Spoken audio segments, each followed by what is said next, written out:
Cabinet की बैठक खत्म हो गई है। जंगली जानवरों से होने वाले नुकसान की क्षतिपूर्ति राशि दोगुनी की गई है। बैठक में अब क्षतिपूर्ति के तौर पर 8 लाख रुपए मिलेंगे। मध्य प्रदेश कलाकार कल्याण कोष नियम 2023 जारी करने को भी मंजूरी मिली है। कलाकारों को मिलने वाली सहायता राशि बढ़ाई गई है। इसके अलावा नर्मदा घाटी विकास विभाग में 6474 अस्थायी पदों की निरंतरता जारी रखने को मंजूरी मिली है। दमोह में एमबीबीएस की 100 सीटें वाले नवीन मेडिकल कॉलेज को मंजूरी दी गई है। स्टार्टअप नीति में संशोधन संबंधित मंजूरी भी दी गई है। तो ये बड़ी खबर है भोपाल से। शिवराज कैबिनेट खत्म हो गई है, बैठक चल रही थी और कई महत्वपूर्ण फैसले इस बैठक में लिए गए हैं। कैबिनेट बैठक में इसमें खासतौर से जंगली जानवरों से होने वाले नुकसान की जो क्षतिपूर्ति राशि है उसे बढ़ाया गया, उसे दोगुना किया गया है। यानी अब क्षतिपूर्ति के तौर पर 8 लाख रुपए पीड़ितों को मिलेंगे। वहीं मध्य प्रदेश कलाकार कल्याण कोष नियम 2023 भी जारी करने को मंजूरी दी गई है। इसके अलावा कलाकारों को मिलने वाली सहायता राशि भी बढ़ाई गई है। कई स्तर पर ये महत्वपूर्ण फैसले हुए हैं और नर्मदा घाटी विकास विभाग में 6474 अस्थायी पदों की निरंतरता जारी रखने पर भी फैसला हुआ है। और इसके अलावा दमोह के लिए एक अच्छी बात है। दमोह में एमबीबीएस की 100 सीटों वाले नवीन मेडिकल कॉलेज को मंजूरी मिली है। तो मेडिकल कॉलेज जल्द धरातल पर उतरेगा, 100 सीटों वाला। न्यूज़ 18 संवाददाता रंजना दुबे हमारे साथ जुड़ गई हैं और जानकारी के साथ। रंजना, कैबिनेट में कई महत्वपूर्ण फैसले अलग अलग क्षेत्रों को लाभान्वित करने की कोशिश भी की गई है।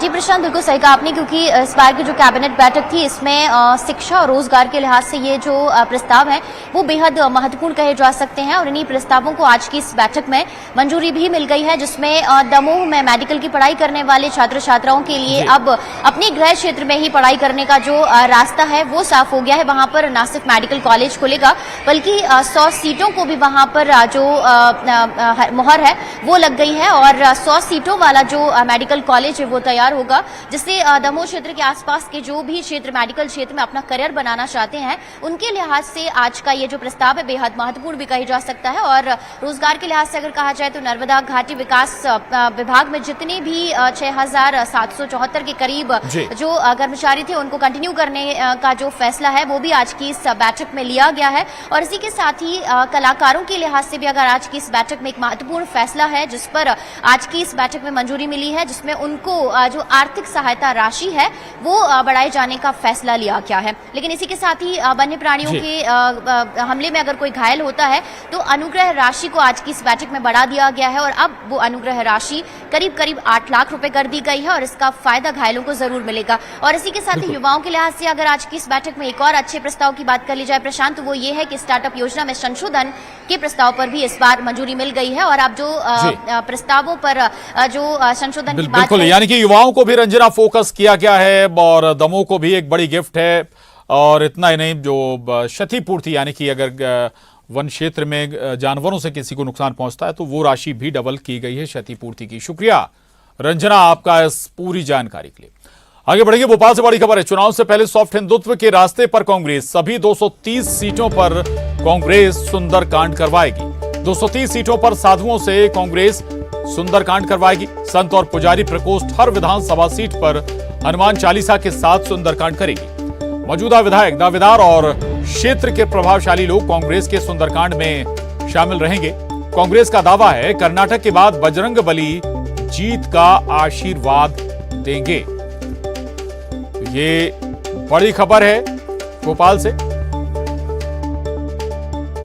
अभी हमने जिस दिन नारी सम्मान योजना की लॉन्चिंग की थी परासिया छिंदवाड़ा से माननीय कमलनाथ जी के सानिध्य में, तभी वहाँ पर सुंदरकांड पाठ का आरंभ हो गया था। छिंदवाड़ा में भी चल रहा है और अब पूरे प्रदेश में जो भी 230 विधानसभाएं हैं प्रति विधानसभा में 108 सुंदरकांड के पाठ किए जाएंगे प्रति मंगलवार शनिवार, जो भी वहाँ के स्थानीय मंदिर हैं। और चूंकि हमारे धर्म एवं उत्सव प्रकोष्ठ के सारे जिलाध्यक्ष भी तैयार हो चुके हैं, ब्लॉक अध्यक्ष भी हैं, तो वो सब इन सबको जन सामान्य के लिए लोक कल्याण के निमित्त से संचालित करेंगे।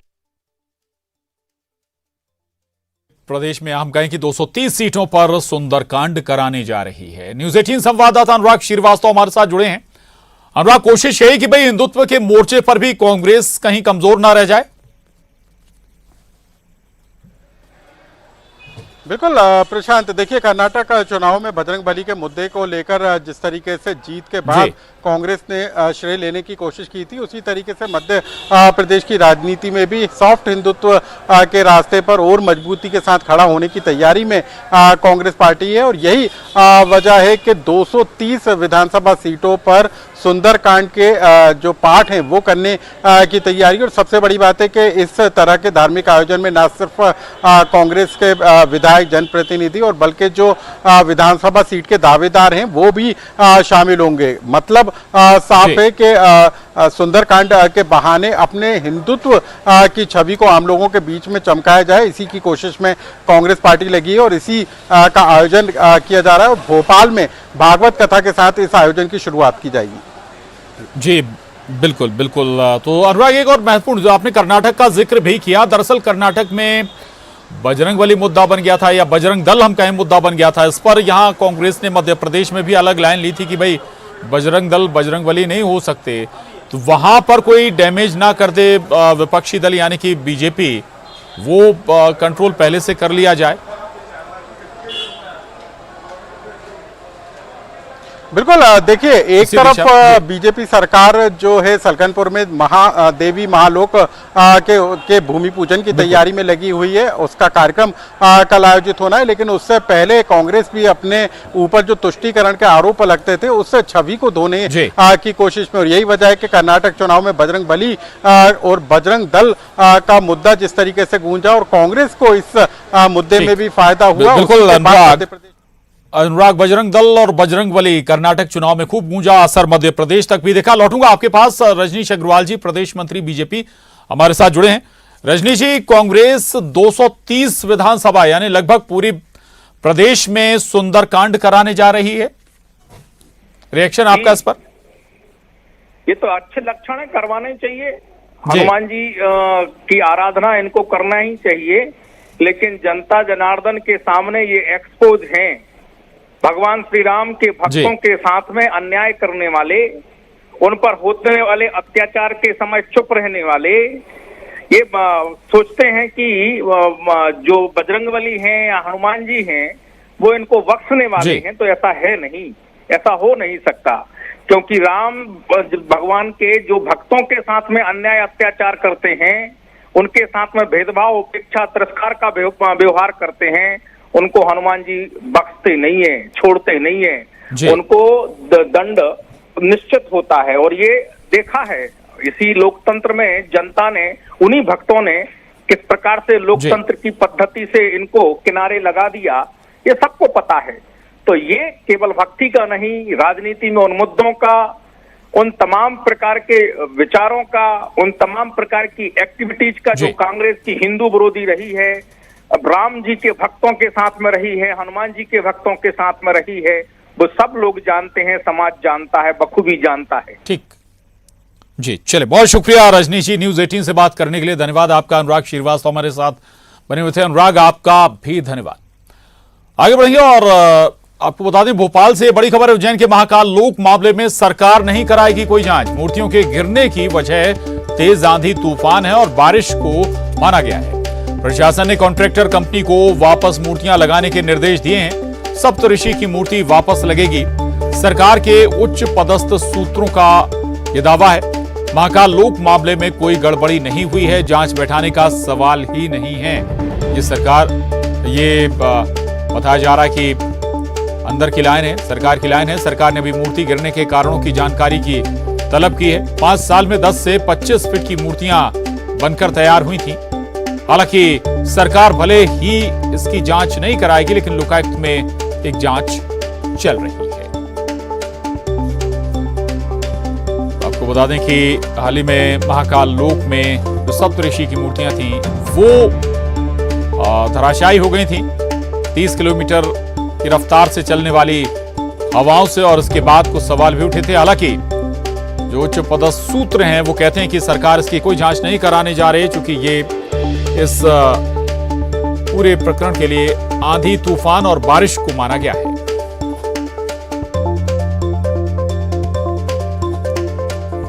शैलेंद्र सिंह न्यूज 18 संवाददाता हमारे साथ जुड़े हैं। शैलेंद्र, ये वाकई ठीक है, सवाल जरूर उठे इस पर, लेकिन सरकार कहा जा रहा है कि अब कोई जांच नहीं कराई जाएगी, बल्कि जो कॉन्ट्रैक्टर हैं वो दोबारा मूर्तियां वापस लगवाई जाएंगी। क्या और डिटेल आपके पास? देखिए, बिल्कुल यही जानकारी अब बिल्कुल निकल कर आ रही है कि जिस तरीके से हाल ही में जिस तरीके से मालवा अंचल में आंधी तूफान आया था और उसके बाद महाकाल लोक में लगी सप्तऋषि की मूर्तियों में से 6 मूर्तियां क्षतिग्रस्त हो गई थी। हालांकि उसके वीडियो भी सोशल मीडिया पर आए थे और उसके बाद कांग्रेस इस मुद्दे को लेकर काफी हवा देने का काम कर रही थी कि महाकाल लोक में भ्रष्टाचार हुआ। इस बात को लेकर कांग्रेस लगातार बीजेपी पर हमलावर थी। इतना ही नहीं, कांग्रेस ने तो इस पूरे घटनाक्रम के भ्रष्टाचार की जांच के लिए एक जांच कमेटी भी बनाई है जो खुद महाकाल लोक जाकर एक जांच रिपोर्ट तैयार करेगी।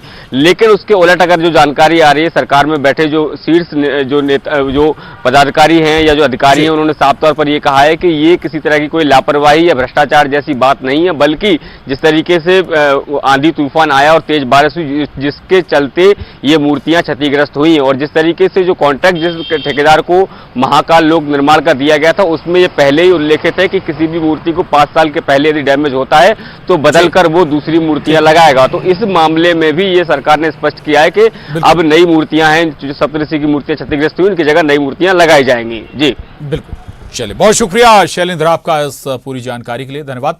और अब रुक करेंगे सिटी टॉप 20 का। शिवराज कैबिनेट की बैठक में लिए गए कई अहम फैसले। जंगली जानवरों से होने वाले नुकसान की क्षतिपूर्ति राशि हुई दोगुनी, अब क्षतिपूर्ति के तौर पर मिलेंगे